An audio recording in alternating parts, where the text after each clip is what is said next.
This is a Trek 8.3 Dual Sport, and I'd really like to have a frame bag for this thing, something to sit right there in the triangle.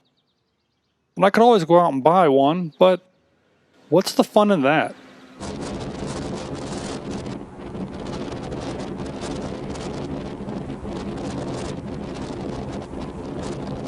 As with all of our designs, we will start with the template here.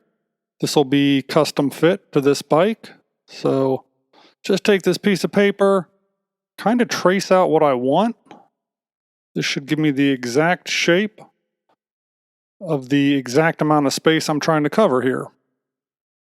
Now I'll just connect the top and the bottom, these points here, right about there. Come straight down like that. Or kind of straight down like that. And that'll give me my basic design. This is the main measurement that I care about here. The down tube is 2 inches wide. So that's my basic pattern there. Let's get it cut out. It's all cut out. Let's go ahead and get this transferred onto some pieces of leather. So these are our two side panels. Being sure to cut one in the opposite direction as the other. That way they'll be able to go together just like that.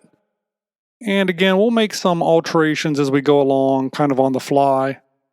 Make everything look just the way we want it to.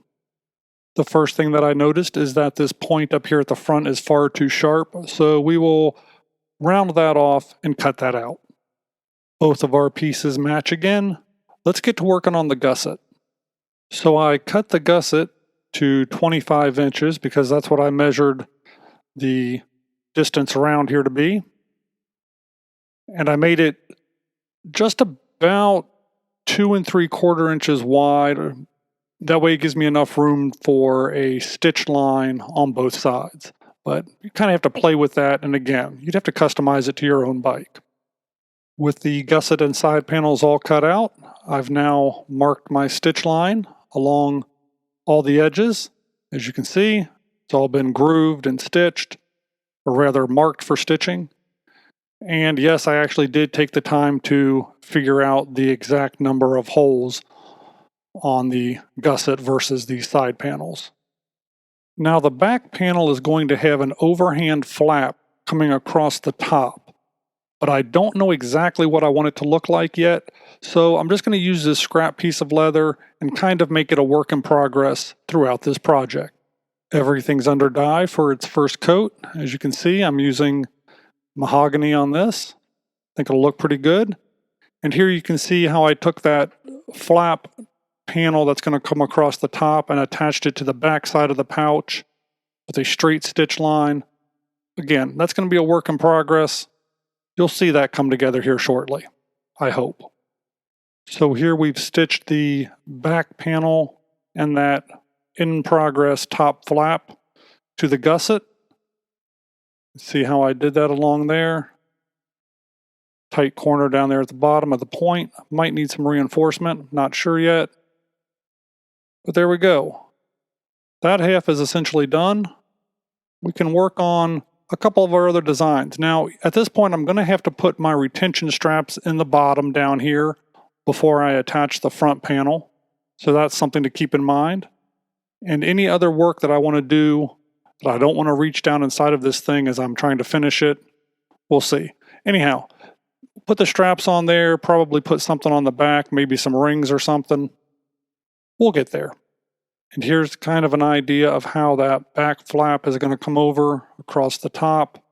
And again, we'll have retention straps on the top of it as well. Just bear with me, this is a work in progress. So I attached the two bottom straps with just a couple of basic rivets there. You can see how those came straight through there. They're a little longer than I need them to be, but I've got a kind of neat idea for attaching those, so we'll get to that. Anyhow, I put these additional little flaps here in the back. I'll put one on the front as well. That way, when it closes, I don't have to worry about anything coming out the top for any reason. You can see I've got the front panel here trying to fit it in place. We'll get that attached, and this thing will start coming together just a little bit better. Again, probably put some rings up here on the back or something. We'll get there. So now we have the front panel attached, completely sewn all the way around. Perfect match, just like on the back. Everything is coming along nicely. I really love that mahogany color. That really pops, especially when you get some antiquing on it. And I've kind of sketched out with a little red marker there what the flap's going to look like. So I think I'll get that cut out and start working on finishing that up. And again, I need to put the front little lip piece here on the nose. So let's get those little things done. We're moving along nicely now. The bag is starting to take shape. You can see I trimmed up the front a little bit. I've added that front flap on the nose. You can tell by the rivets there. We'll give you a shot of that here in a second. And that's what the inside's going to look like. Basically, I need to start working on the top straps, the buckles that are going to come right down through here, and maybe put a button or a pin or something like that up in the front, and maybe a embellishment here on the back. I don't know. Let's keep moving. For the buckle straps, I just made a very simple template out of some graph paper, transferred it to leather, dyed it, punched out my stitch holes. Should be good to go. And on the bottom side of these straps, I'll be using these buckles right here.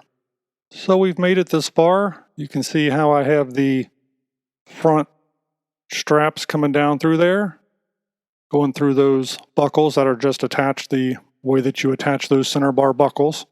You'll see that up close here later. But that's about it. It's coming along very nicely. Probably trim up a little bit around the front edge here. Not sure that I like that yet. Still have to put the buckles on these bottom straps, and I got a really cool idea for those to make this thing look just the way I want it to. So again, let's keep moving. So here we have the top mounting straps attached. And again, I can't reinforce this enough, but everything on this is custom, so I had to measure exactly where I wanted everything. You can see where I put some rings there on the back, kind of for aesthetic purposes more than anything else. Not sure if I'll use those or not. You can see on this side, I've attached some flat buckles so that when I bring this strap around, it'll have a bit of an overlap there, kind of protect the frame of the bike. And then I'll just put a strap across the bottom with a hole to slip right into those buckles. Probably just rivet those in place. Ought to work real nice. So I think that'll do it for all the design on this project. See how I did all the buckle straps on the same side. Those on the bottom there. Had to make those little keepers there at the last minute. You can see how I riveted the straps in place that come through there. When you double straps over like that and use buckles, a lot of people will call that a dog collar design. It was very popular on, actually on slings on old rifles, stuff like that. That's it for the design phase. All I need to do now is decide if I'm going to add those embellishments or not. Don't know if I'm going to need that snap up here in the front. There's one more shot of the back. I think I'll top coat this with some Resolene, even though I'm not a fan of working with Resolene. I need a little bit of an acrylic finish on this since it is going to be in the weather quite a bit. We'll see. We'll see how well the Resolene holds up. Again, not a fan. I'd much rather use just beeswax or something like that, but it should last a little bit longer. Anyhow, let's go ahead and get this on the bike, and I will show you what it finally looks like. Well, here we are at the bike, and the frame bag is all in place. You can see exactly how that mounts now. I placed the straps in the positions that I did because I'm trying to avoid certain things that I typically carry on my bike, which you're just not going to see in this video. And here we go. Here's a close-up of the underneath, how those straps ride under the cabling there. Here's a back angle of the frame bag here. Going to take a look at that. And a shot from the opposite side.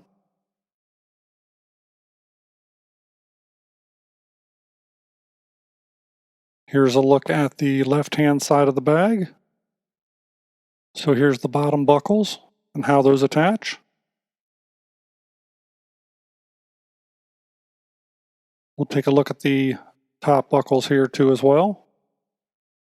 And you may be asking yourself, why did you go with buckles instead of straps and all that kind of stuff? Well, actually, one of the logical reasons behind using the buckles was, in the event of theft, it's actually going to make it a lot harder for somebody to figure out how to get all these buckles off than it would be for them to just unsnap the bag. So, there we go. So from these rough plans right here to this finished product right here, I think we did a pretty good job.